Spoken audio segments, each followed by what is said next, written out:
All right, welcome to today's Wave with Tolly Wilgis, and I'm so excited to have my friend join us today. My friend, his name is Trevor Chen. Trevor is the executive pastor of Epiphany Church here in Baltimore City, but he's more than that. He's also a speaker, a teacher, a developer of others, and he's a leader and an influencer. And so I'm excited to have Trevor with us today. Trevor, what is up, my friend? Man, what's going, man? I need to steal that little intro clip you just did. That was a great intro, man. I appreciate that. Absolutely. You throw that check in the mail, bro. I'll do it all the time. Put it as your wife's ringtone. You know what I'm saying? Exactly. Every time somebody calls Trevor Chen, speaker, teacher, bam. I like that. That's what's up, man. Well, Trev, I'm glad to have you on the show today because you had posted something that about the environment that you were creating that really, man, it resonated to me because I agree with it 100%. And so I was like, man, I want people to hear this because we got people that'll be watching and maybe they're working from home. We got people that are certainly in the ministry like you and I are. But there's all kinds of people right now that have to set up these new environments right where they are. And you kind of put a flag down in a post recently, and you basically just said, you know, you got to own that. You got to create your space and own your space. And so I was like, man, let's get them on here and let's put to bed some of the myths that are out there on why people can't do that. So first of all, just go ahead and start off by letting our audience know kind of who you are, where you're coming from, and kind of what's going on in Trev's world these days. Man, whew. not much as how it used to be. But man, I'm a pastor, church planner, executive pastor at a church right here in the city. And a lot of things that we do are in-person meetings, different counseling sessions. The biggest thing right now is Sunday morning. And with March 15th or March 13th, kind of getting the phone call that we couldn't be at our normal meeting space that we meet. I said, man, we got to get creative. And so March 15th was like, all right, well, let's just figure it out. And then let's continue to kind of build and learn from mistakes and learn from issues. And one of the big things that I felt early on was like, all right, well, when this is over, we'll just bounce back. Let's just figure out a filler right now. Let's just figure out what we can do for the time being. And as the news continued to remind us that we might be here for much longer, it was like, you know what? Let's take 24 hours to mourn the loss of what was. I even talked to my wife about it. Like, let's mourn the loss of. Listen, life is going to look different. It's going to be different. And then after we mourn that loss, John Maxwell talks about this in one of his books. Like, after you mourn that loss, now it's time to lead. Now it's time to build. Now it's time to create. Now it's time to move forward. And so that was something that I really kind of believed in, leaned in, and I was done waiting for the opportunity to get back to regular life, because that might not be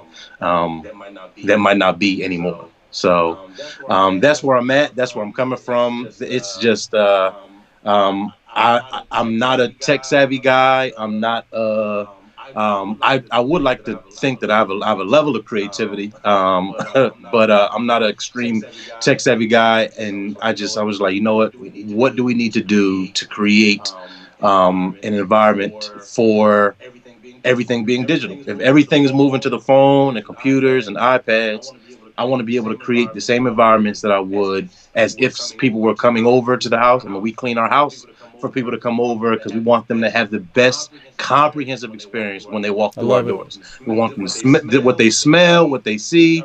We want to be able to invite them into a clean, comfortable place that's warm and cozy. And I think we got to do the same thing, because right now, like, we're in each other's houses, we're in each other's spaces, so we have to be able to create that same kind of comfort environment, because I care about your comprehensive experience that you have when we're on the FaceTime. That's incredible. So, I love it. Here's the deal. I heard a quote that hit me a while back, and it was everything about you says something about you.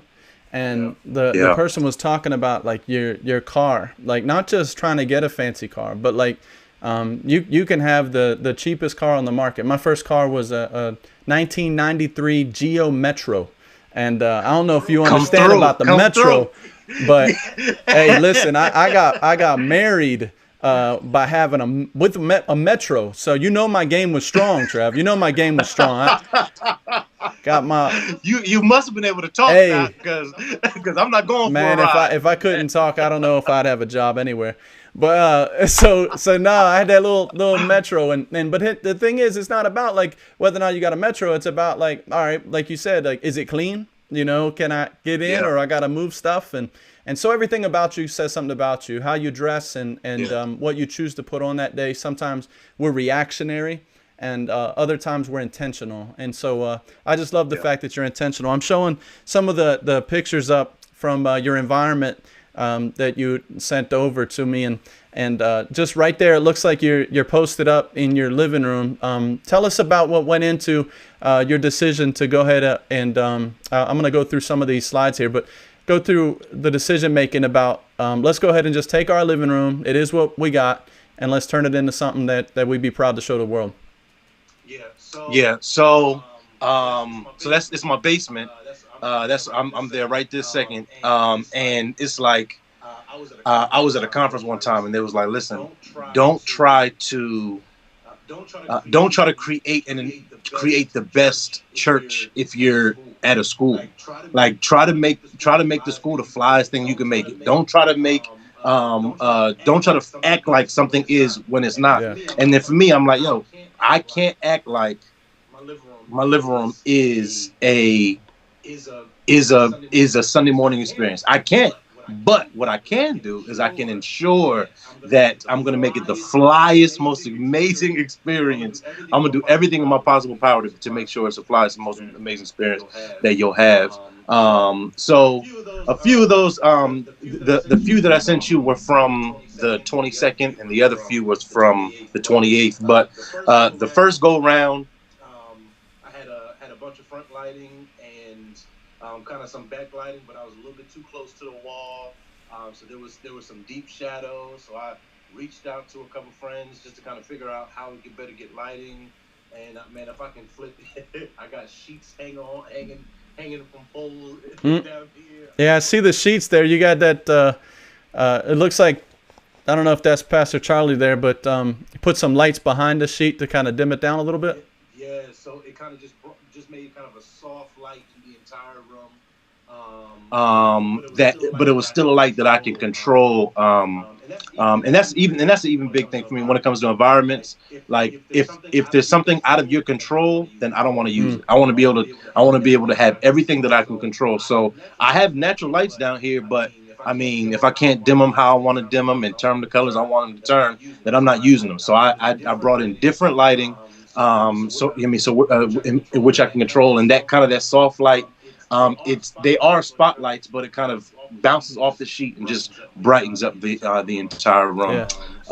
So little things like that, I wanted to be intentional about, because the front lighting, the natural light in the room and the front lighting is important, but also some of that soft lighting, it eliminates the shadows. So if you look at maybe one of the pictures where it's like the street, where it says Epiphany online and the street lights, but the streets are behind it.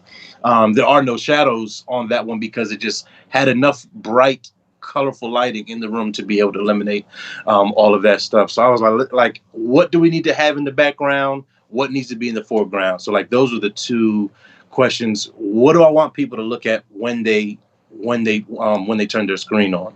I want it to be simple. I want it to be to be visually intriguing. I told you the only reason, not the only, but the primary reason why I stopped on your video, I was like, oh man, that's fly. Oh, what's he talking about? And then you was talking about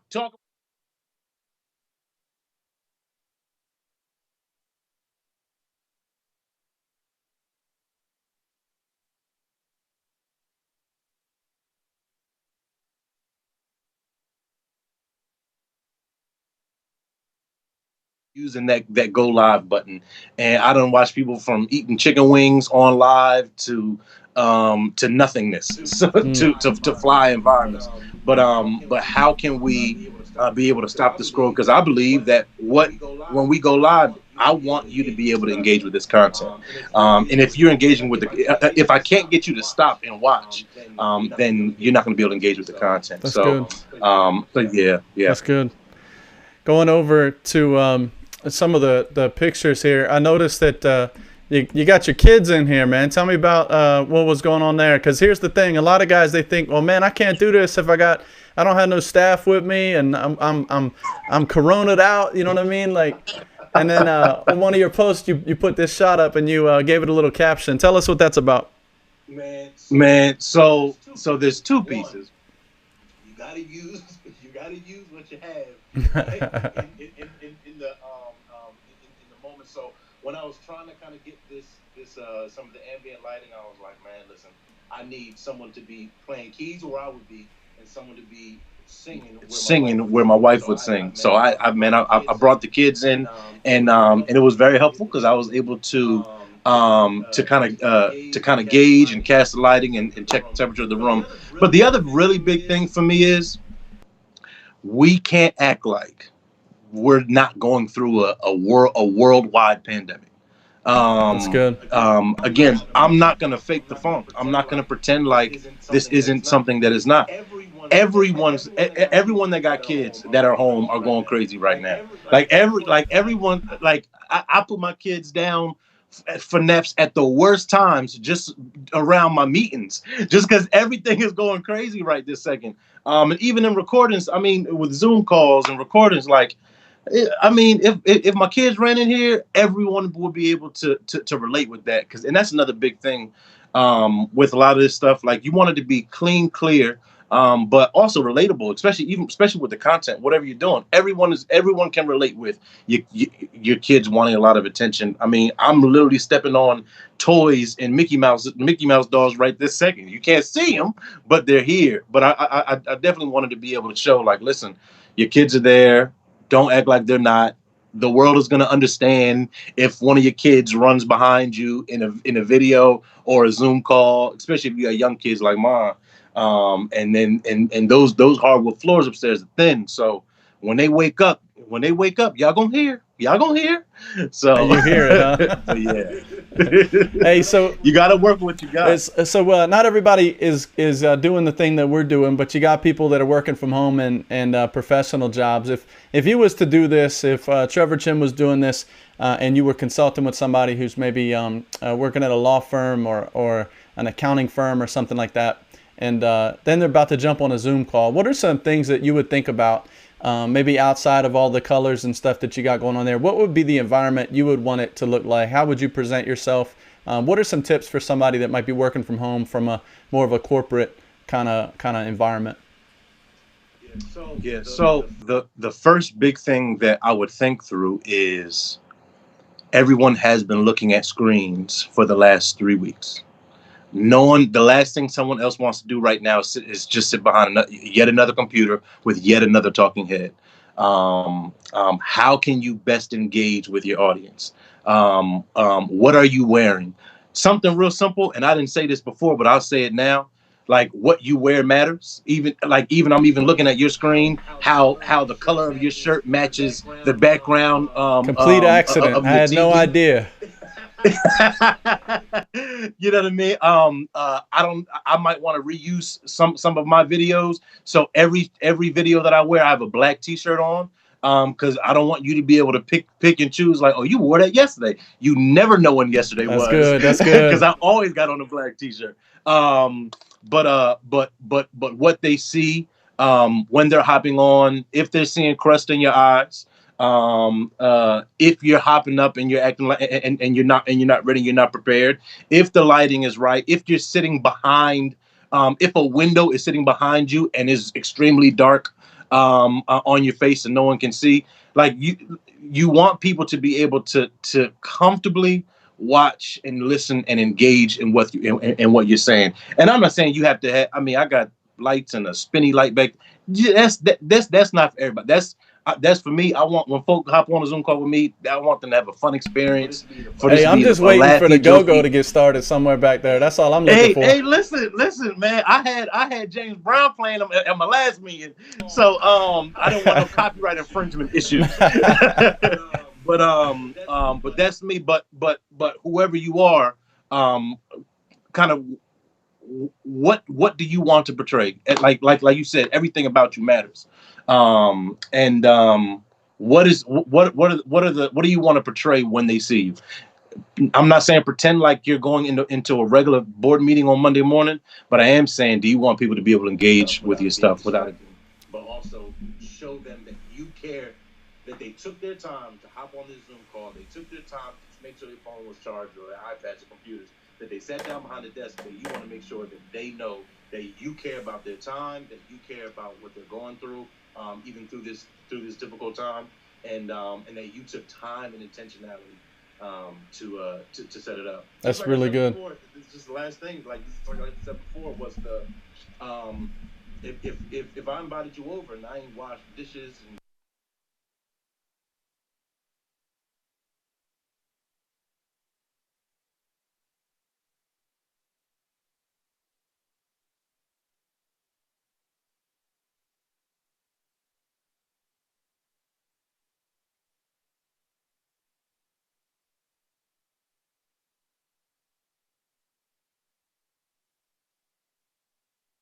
so that's good. Yeah. That's good. So Trev, talk to me about this. We're gonna have people watching, and they're gonna say, "All right, I get it. I need to have a better environment, and I got to think about what's around me. I want to be able to present myself well." And in doing all of that, though, for us, we might look and say, "Okay, what if I don't have the money? You know, what if I don't have the resources?" And I know from your earliest videos, you were putting it out there even before you started to add gear. And I know I've done the same thing, just try to get started and go with what you got. And then you gave some good advice earlier about not faking it at the same time. But there's guys that are basically throwing their hands up and they're basically saying, you know, I just don't have the money to throw at this thing. Can you give some guys some encouragement, some inspiration there? In terms of what happens if I don't have the resources? So I was talking to somebody yesterday actually about this, that he was like, look, I'm not trying to spend no money on. Have a nice environment, a nice experience. He didn't use that language, but that's what he was looking for. And the one biggest thing that you can do, the biggest resource that you have, everything, all the shots that I sent you, all those were taken from my phone. Our Sunday morning service everything is from the phone. Your phone is the easiest way to be able to do that. If you're watching this, you most likely have a phone, unless you stuck in 2001. That's the one piece. The second piece is utilize what already comes natural, which is the sun. So utilizing natural sunlight, utilizing certain spaces and places where you live. So I was talking to him. We were on a FaceTime video, and he was sitting behind a big bay window. And on the direct opposite side of the bay window, he had a like a wood wall that was painted white. I said, listen, sit in the middle of your living room in front of that white wall. Use the natural lighting. And use your phone on a tripod. If you ain't got if you're talking about you got $0, you better get a stack of books and just throw that camera up, That's good. Phone up on the books. But use the natural lighting. But the other piece is from a step up from there. I would encourage. I understand that we're headed into a tight time, but especially if you run businesses or anything serious, I would encourage to invest a little bit into some of the digital marketing stuff, just because right now is looking like this is going to be I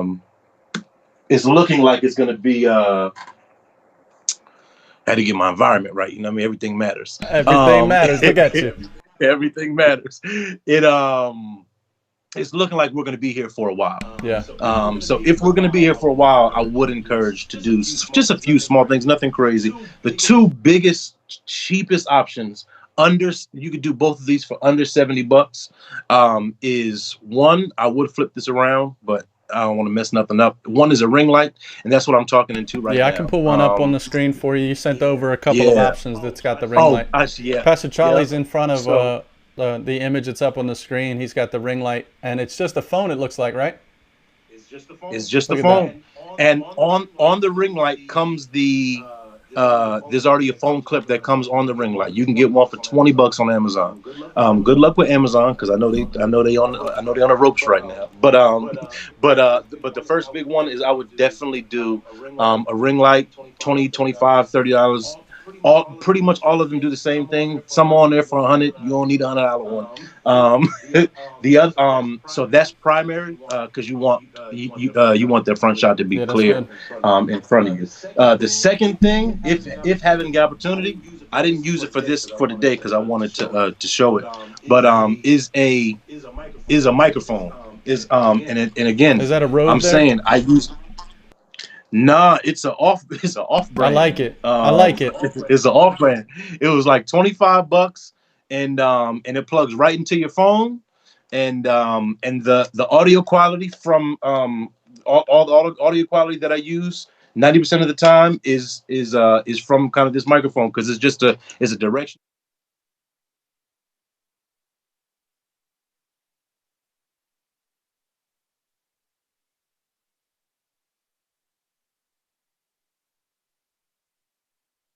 Is your TV. If you naturally already have a TV, if you have a smart TV, even go to YouTube and type in virtual backgrounds or creative backgrounds, or this right here is Baltimore City. It's like it's on YouTube, and plug the thing into your computer or stream it through. Like, use what you have. I think that there are so many things that we already have that we don't think to use for a situation like this. I've seen people be creative, even sitting in front of their bookshelves, or just create an environment, create the space that someone wants to look at, that someone cares about, and be creative and use what you have in your house. Like I showed you the sheet, that is my bed sheet from upstairs. In a second, it's gonna be time for me to change my sheets. I'm gonna need to take that sheet down. You know what I mean? But use what you have in the house, and use the natural things that already come, like sunlight and window lighting, and stools instead of regular chairs, and just try to be creative. The most amazing resources, which is Google. Google and YouTube. I was going to get to that with the knowledge base, because people might listen to you. No, you're good. People might listen to you and say, hey, that's great that he's got all that knowledge and he knows what he's doing, and I'm not a creative person like that. But you had spoke about the fact that early on you didn't really have that knowledge either, right? I did not. This ring light has been in my house for a week and a half. Okay, that's good. I just got this. I just got the little microphone I showed you. But YouTube University is one of the most amazing resources. YouTube University. YouTube University. That is it. You literally can type in, and Google has gotten so smart that if you type in Google something extremely specific, like how do I crop a picture in Photoshop?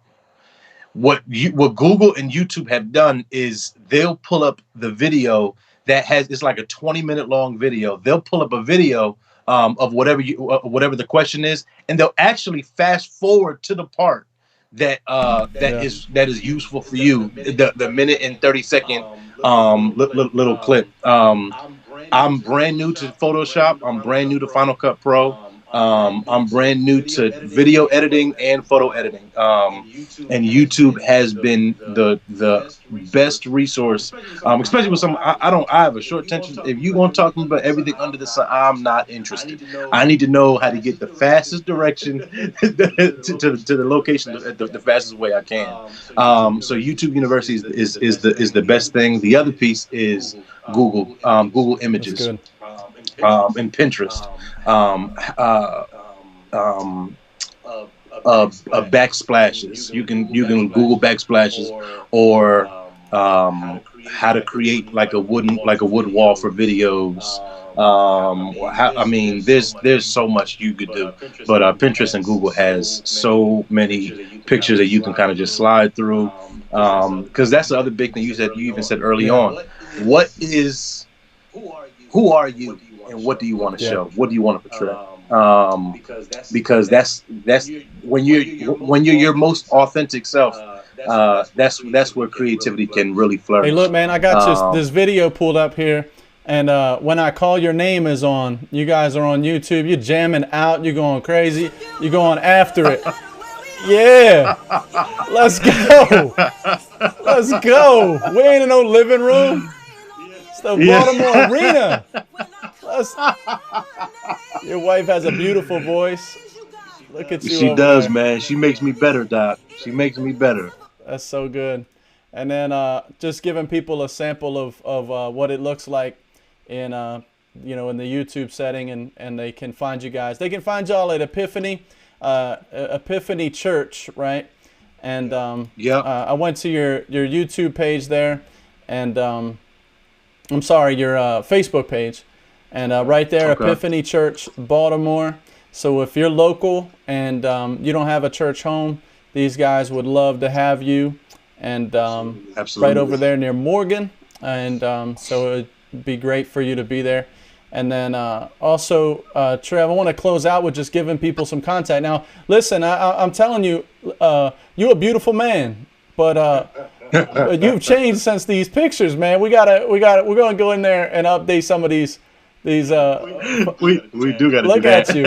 You did the 75 hard before it was popular. Like you killed the game. You killed the game. Pastor Charlie was following your plan. But all right, on that website, people can get a hold of you for booking and the types of things that you're into, digital marketing, music, teaching, all of that. If you want to have Trev come out and be able to connect with you and look at your screen. Now, listen, it's going to have to be after this coronavirus is over. Absolutely. I ain't going nowhere but I bet if somebody wanted to consult with you via video, like you was doing with your friend, that could happen, right? Absolutely. You can go right over to trevorchen.com and click booking for marketing design resources. I believe that everyone has a purpose, and I want to help you showcase that to the world. So I love that. That's my passion. But yeah, terrific. Love it. Listen, man, I'm so thankful that you're on here today, and I'm thankful that you would come on and share your knowledge with us. And I'm looking forward to reach out to this man if you're out there and you need some help setting up your environment. I don't care if it's a Zoom call and you're working for an accountant, or if you're a church situation or whatever it is. We're all having to learn this together, and having people like Trev on your side will go a long, long way. So Trev, thanks again for joining us. I love you, my brother. I appreciate you spending some time with us today. Appreciate you, man. All right. Next week, check us out again here on Today's Wave.